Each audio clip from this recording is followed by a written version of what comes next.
came around the 80s. I don't remember the exact time, but I do remember that it was the 80s because my dad raves about it all the time.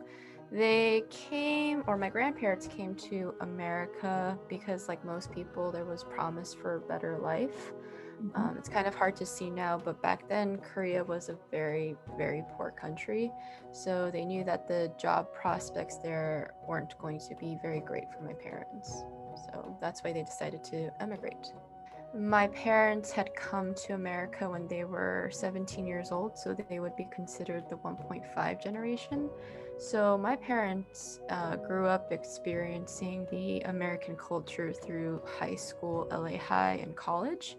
So they already had experience with the American school system. Maybe it was a bit outdated when it eventually came to me, but they were pretty supportive of my education efforts. I think the really only thing that they pushed for just because they didn't have the opportunity to was studying abroad because they thought it would be a very good experience to learn from. But I did have a lot of support growing up, I would say. And I was very lucky, and I guess my parents too, sometimes they've shared this with me, is that as a 1.5 generation, they do feel different from sometimes other immigration families because they did experience American culture. So they're, in one way, is a little bit more American. Um, but on the other hand, they're not completely American either. They went through school with more so of the burden of like I'm the first gen, so I have to take care of my parents. So for them, that struggle was a very real thing. It was a little bit less when it came to me. There was pressure for sure, but not necessarily because I was Korean American, I think. I felt it because I was the eldest child, and as the eldest child, you're the one that's supposed to set the standard. But in terms of like being told what I should do, it was never directly told to me. And I think it was different as I was growing up. So in my little kid days when I was like elementary school, I would say that Korean wasn't even a concept. Like it's hard to imagine now because of the Korean wave that's come, the Hallyu wave. But back then, I remember kids in my elementary school were confused when I told them I was Korean. They would be asking like, "Are you Chinese? Are you Japanese or Vietnamese?" So Korea really wasn't on everyone's radar back then. But my decision actually came much later compared to some other people because acting became a goal actually the senior year of my college. Um, Long story short, I knew that I had always enjoyed storytelling and writing. And while writing was fun and it was a great exercise, I wanted to play a little bit more of an active role in the stories. And I knew acting was a great way to do that. Um, and somehow it also ended up fulfilling my personal needs to help people heal.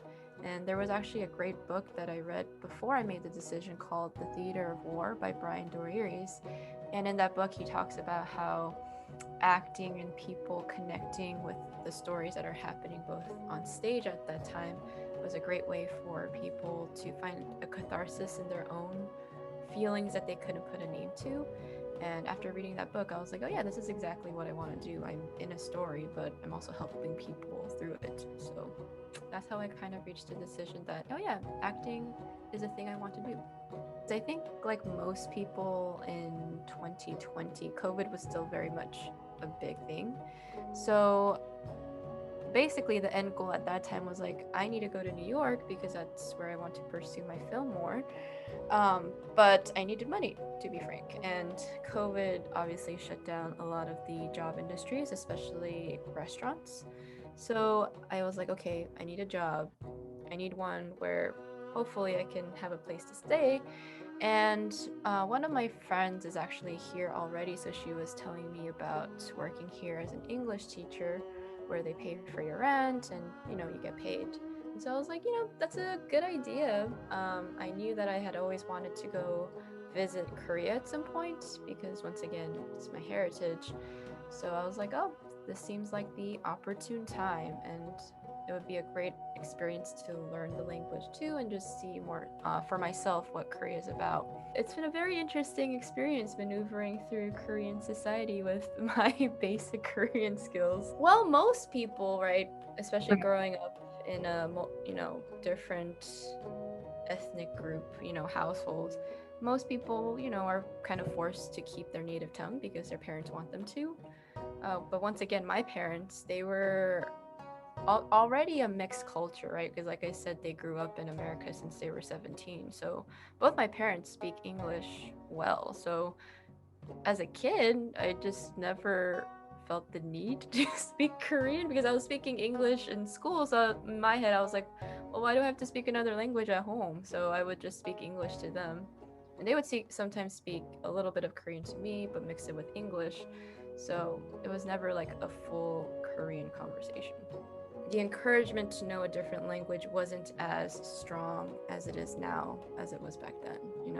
I just wish I had grown up speaking more of it for sure. I think it was a very vague idea. Like, it was a vague idea that I was Korean because we ate Korean food at home. I spoke a little bit of Korean with my grandparents and my appearance, but I didn't really know what that meant because, once again, I didn't have a comparison.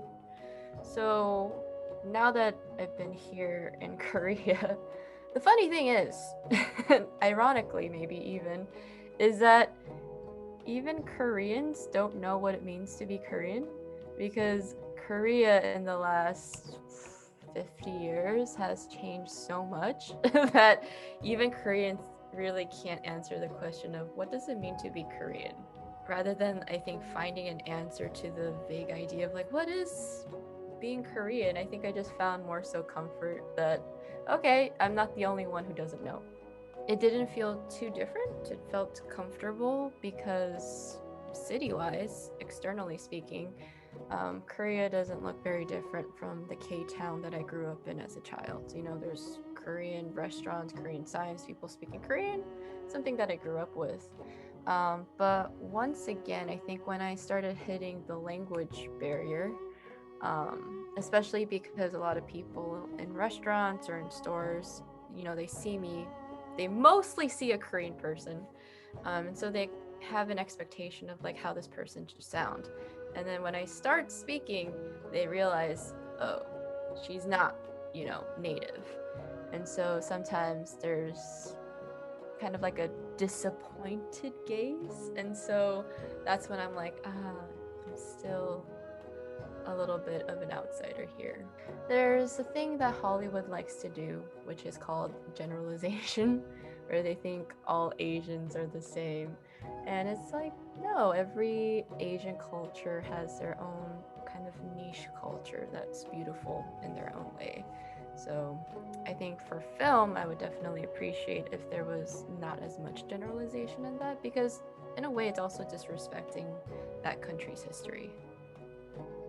Every country has had their own, obstacles to overcome and various celebrations. So to just say that we're all one and the same in that regard, it's kind of, disrespectful. When people come to Korea, they're going to see a very advanced society, in the sense like there's high-rise buildings, there's so many great restaurants to eat, there's K-pop, there's, the K-dramas that came from here, and everything's going to feel new and high-tech, etc. But I don't think most people realize or even know that a lot of this came from somewhere, and that somewhere was a history of poverty, famine, wars. Korea went through a lot in their history. They went through so many famines, so many wars, that it's no wonder that, in a sense, Korean people have this image of being a very tenacious people, because they had to be. And unfortunately, because of all the things that went down in their history, a lot of our history has actually been lost and burnt. Like during the Japanese colonial time, a lot of our old buildings, historic buildings, were burnt or even taken to Japan. So when a lot of people come to Korea, there's a little bit of disappointment when they don't see like these historical sites as big as Japan or China, because those countries had peace times to cultivate and preserve their culture. Korea never really had a chance for that.